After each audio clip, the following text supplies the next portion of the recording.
Hey, how are you? Hey, Doug, this is Jamie from PNN. How are you? Hey, Amy, how are you? Great. All right, so congratulations. Well, thank you. It was we have such a strong Dudley team that they just skied too fast. I know. That's awesome. You got there so early. I know we weren't supposed to be there until really the end of the week. So now we're just camped at the North Pole, waiting for a pickup on Saturday. All right. So, what are you doing now that you're at the North Pole so early? How are you spending your days until pickup? You know, we're just eating and drinking and just enjoying being up here in this remote part of the planet, on top of the world. And there's not really anybody for hundreds and hundreds of miles. So it's really nice to be. My life is so busy, and even the boys and my friend Paul, who we work so hard.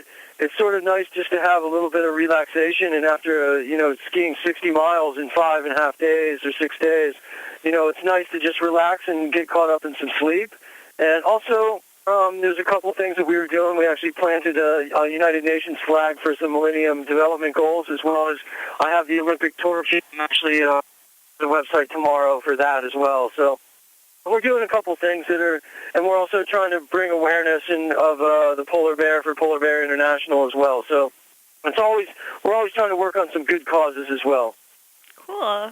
So I'm guessing you didn't see any polar bears. No, you know what? The polar bear lives on the coastal areas of northern Canada, Siberia, Greenland, even Longyearbyen, Norway, where we leave from. And then it goes out on the pack ice in usually January, early February, and even into March.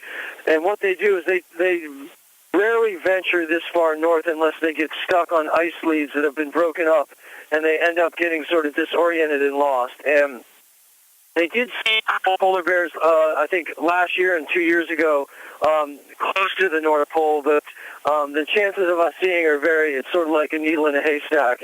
But they do have a very keen sense of smell. The polar bear can smell a seal from 8 miles away, and probably can smell me from about 20 because I'm a little odoriferous for not showering for about 9 or 10 days. So, so they have a really keen sense of smell. They don't have very good eyesight, so they can smell usually the seals pretty far away, but usually they're disoriented if they are. And then what happens is they try to swim back to land if they sense that land is far away, and they end up drowning. And they've lost 5,000 polar bears just in the last 7 years since I've been coming up here. So, and there's only about 20,000 polar bears left. So hopefully that population gets turned around, and we're trying to raise some money for some research for the polar bear so we can learn more about and not have an endangered species. Okay. So I have someone here who wants to know how the younger people, Mark and Brent, that you were traveling with, did on the journey. Well, I have Brent in my tent. Do you want to ask him right now? Sure. Okay, here's Brent Hubner. Hi, Brent. This is Jamie. Hi, how are you? Good. How are you? Doing good. Good. So can you tell me a little bit about how this trip to the North Pole was for you? I know you're the youngest Canadian to make it. Yeah, I am. It's just been absolutely phenomenal. It's been a pretty crazy adventure. We've just had a great time. I've learned a lot from Doug.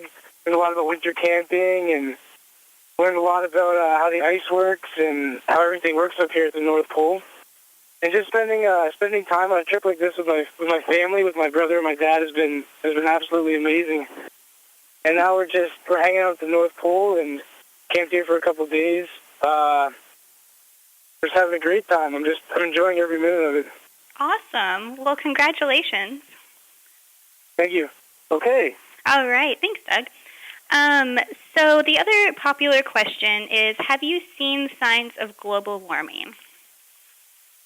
That's a fantastic question because, and you know what? A lot of the ice that we've seen, one of the reasons why we traveled so quickly to the geographic North Pole was there was many pans of ice, which means not a lot of what happens, wind and current creates what's called pressure ridges, where the ice actually comes together and creates almost like a big hill of rubbled ice, very hard ice. It's not only above ground, but also below, almost like a keel of a boat.